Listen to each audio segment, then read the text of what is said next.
오늘 말씀은 창세기 21장 1절부터 7절까지입니다. 제가 봉독하겠습니다. 여호와께서 말씀하신 대로 사라를 돌보셨고 여호와께서 말씀하신 대로 사라에게 행하셨으므로 사라가 임신하고 하나님이 말씀하신 시기가 되어 노년의 아브라함에게 아들을 낳으니 아브라함이 그에게 태어난 아들 곧 사라가 자기에게 낳은 아들을 이름하여 이삭이라 하였고 그 아들 이삭이 난 지 8일 만에 그가 하나님이 명령하신 대로 할례를 행하였더라. 아브라함이 그 아들 이삭이 그에게 태어날 때 100세라. 사라가 이르되 하나님이 나를 웃게 하시니 듣는 자가 다 나와 함께 웃으리로다.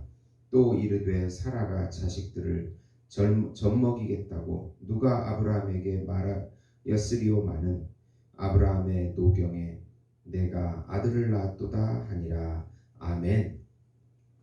오늘 말씀은 약속의 자녀인 이삭의 탄생과 인간의 노력으로 낳은 이스마엘의 그 쫓겨남에 대한 말씀입니다.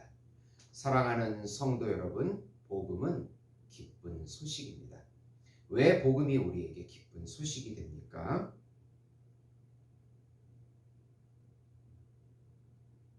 하나님께서 정하신 한 분이 오셔서 우주적인 메시아가 되시고 인간의 죄와 불순종을 대신 담당하시고 부활 승천하셔서 하나님의 보좌 우편에 앉으시고 예수를 믿는 모든 신자들에게 그 의를 주셔서 부활하게 하시고 하나님의 보좌 우편에 같이 앉게 해준다는 소식이기 때문에 기쁜 소식입니다.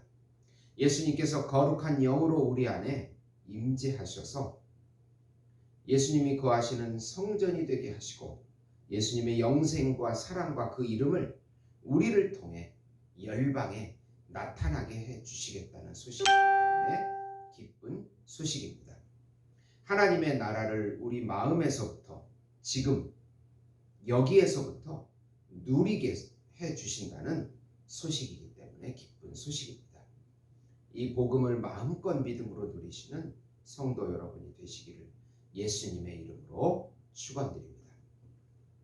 우선 아브라함이 100세에 약속의 자녀인 이삭이 태어나서 예수님의 예표가 됩니다. 아브라함이 100세, 사라가 90세에 이삭이 태어납니다. 도저히 불가능한 상황에서 하나님의 은혜로 이삭이 태어납니다. 즉 이삭은 하나님께서 주신 아들이라는 의미입니다. 그리고 난 지 8일 만에 할례를 받습니다. 약속의 자녀인 이삭을 통하여 큰 민족이 이루어지리라는 언약의 성취가 이루어집니다. 하나님의 아들인 예수님은 하나님께서 주신 아들입니다. 메시아 그분을 통하여 하나님의 나라가 시작되어집니다. 예수님의 예표가 바로 이삭이라고 볼 수 있습니다. 이삭은 모형이요 예수님이 실체입니다. 바로 참 이삭이 예수님이 되는 것입니다. 두 번째로 아브라함의 씨이지만 약속의 자녀가 아닌 하갈과 이스마엘은 하나님 나라의 상속에서 제외가 됩니다. 이스마엘이 17세에 어린 이삭을 희롱하고 놀립니다. 그것을 본 사라는 하갈과 이스마엘을 쫓아내게 됩니다. 그들은 약속의 자녀가 아니기에 하나님의 기업을 같이 얻을 수도 누릴 수도 없습니다. 이삭은 약속의 자녀, 하나님의 기업을 받는 자녀이고 은혜의 자녀이고 상속자입니다. 영원히 같이 사는 선택자가 됩니다.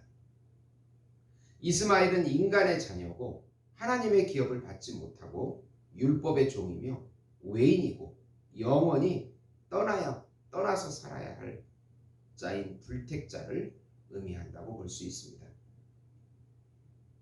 아브라함이 몹시 근심합니다. 그러나 성경은 분명 택자와 불택자가 있다고 말합니다. 하나님도 그렇게 말씀하시고 예수님도 그렇게 말씀하십니다. 하나님은 은혜를 주실 자에게 주시고 또 버릴 자를 버리십니다. 우리는 도저히 이해하기 어려운 말씀입니다. 우리의 머리로는 잘 이해가 되지 않습니다.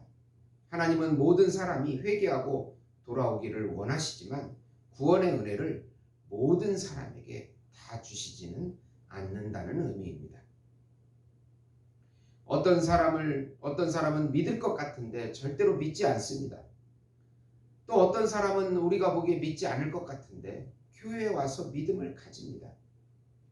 구원은 신비입니다. 중요한 사실은 우리가 구원을 받았고 그 은혜에 감사한 생활을 해야 한다는 사실입니다. 세 번째로 그랄 왕 아비멜렉과 언약을 체결함으로 하나님께서 주신 약속의 땅에 합법적인 거주자가 됩니다. 아브라함이 번성하자 아비멜렉과 군대장관 비골이 찾아와 서로 간에 평화의 언약을 맺자고 요구합니다. 이민자가 와서 합법적인 신분을 얻는 언약입니다. 그리고 암양 새끼 7을 주어 우물을 판 증거를 삼게 하므로 그 언약을 부엘세바 맹세의 우물이라고 합니다. 우물은 생명을 상징합니다. 우물의 소유권을 얻는 것은 생명을 얻는 것입니다. 그리고 그 땅에서 합법적인 살 권리를 얻는다는 의미입니다. 아브라함은 하나님의 약속대로 그 가나안 땅에 합법적으로 거주하게 되었습니다. 하나님의 약속이 미비하지만 조금씩 성취되어 갑니다.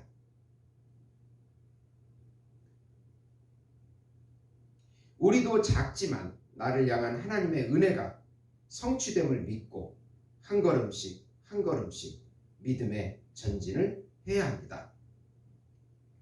골로새서 1장 13절에서 16절에 보면 그가 우리를 흑암의 권세에서 건져내사 그의 사랑의 아들의 나라로 옮기셨으니 그 아들 안에서 우리가 속량 곧 죄사함을 얻었도다.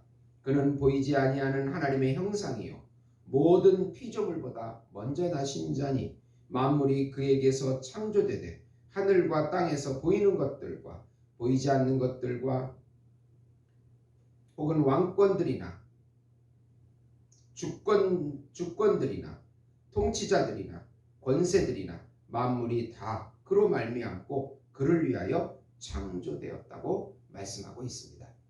사랑하는 성도 여러분, 하나님 나라의 왕이신 예수님께 순종하고 모든 것을 맡기고 또 그분이 공급자가 되시고 우리의 삶의 피난처가 되심을 오늘 하루도 고백하심으로 예수님을 마음껏 누리시는 예수목장교회 성도 여러분이 되시기를 예수님의 이름으로 축원드립니다. 기도하시겠습니다. 하나님 아버지 감사합니다. 오늘도 성령을 마음껏 부어주셔서 우리 안에 예수님이 나타나고 증거될 수 있도록 인도해 주시고 또 우리의 삶의 모든 근심과 걱정들을 우리 주님께서 해결해 주심을 믿고 사는 귀한 하루 될 수 있도록 은혜와 축복을 내려 주시옵소서. 예수님의 이름으로 기도드리옵나이다. 아멘.